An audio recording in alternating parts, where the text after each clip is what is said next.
In 1974, our country had fallen into uncertain times. There were 250,000 homeless people nationwide, but there were no homeless women to be found. At least that's what Kip Tiernan was told. I certainly know that lots of really rotten things were happening to poor people. There were severe welfare cuts. And I saw more and more women in the streets of Boston. I went to any place for them to go, and I went down to Pine Street, and I saw them standing in line dressed as men to get a meal because it was only for men. So I said, well, we can do better than that. We can do much better than that. So we opened on Easter Sunday, 1974, and it wasn't long before we were inundated.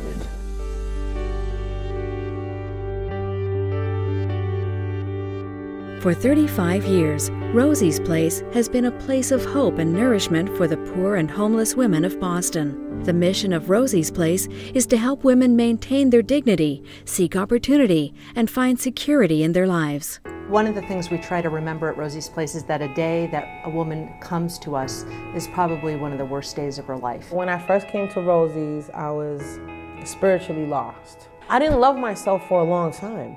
I had so much self-hatred. I had everything. I had a house, I had a car, I had a great husband, but that didn't make me happy because I was addicted to my pain medication, and it got worse.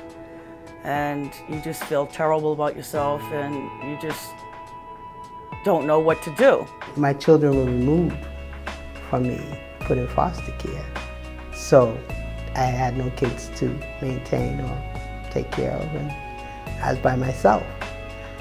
And I remembered Rosie's Place. What we try to do is welcome her and let her know what kind of services are available here, and hopefully turn it from being one of her hardest days to one of her best days, because it's a new start and a way to make real change in her life. Rosie's Place was founded on a philosophy of unconditional love.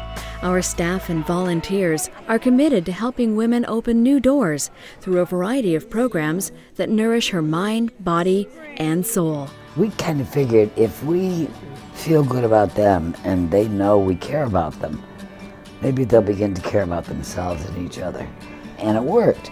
I just wanted it so bad to get better and to make myself a better person. As soon as I came in, everybody was just so friendly, and it was clean, and I just felt comfortable. I walked in and just the staff was so respectful and nice, and you know, they just treated me with some type of dignity. I felt secure there. I felt, you know, loved. I think that we have become home to a lot of women. Home is what you and I think of as a mommy, a daddy, a house, a car. And home wasn't like that to a lot of the women who come here.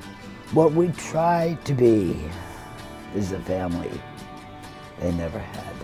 When I come at Rosie's myself, I come, open the door, I smile. When I smile, I say, that's my home. That's my family. Once you're connected with Rosie's Place, it's a lifetime. You matter to somebody when you come to Rosie's Place. When you find yourself that you come in doors that you don't know no one, and they treat you with that love, knowing I was dirty. I was like, you know, so into drugs. The staff there, like, never judged me. They still love me with, and I say love because that's what I felt.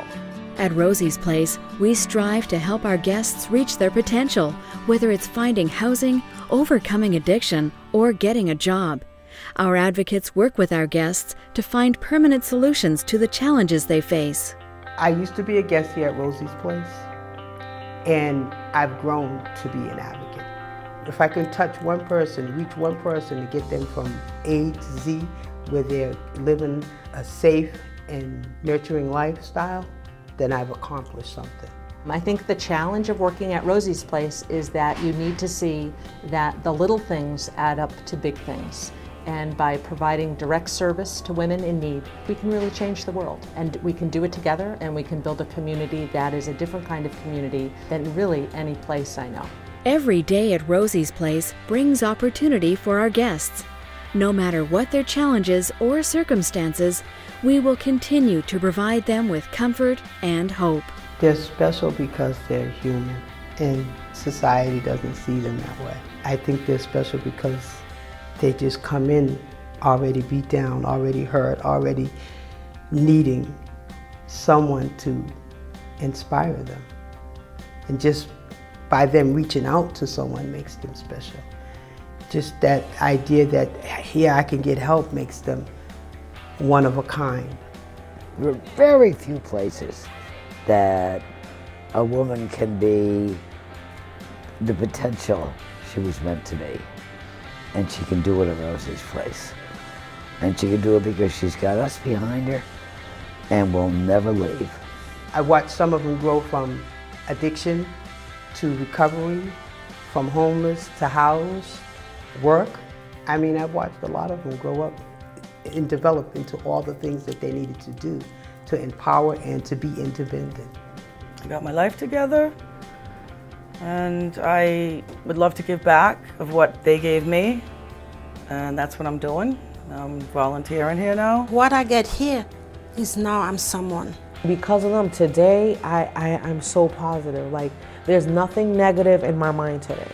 I love myself. Today is so different. Like, I'm sober, you know, I'm involved in my daughter's life. I feel really good about myself today. And I feel like there's nothing I can't accomplish in this world today. Like, you know, everything is about change. When I think of what it was 35 years ago, with a budget of $1,200 and what we are now, starting a new school next door, we've come a long way, baby.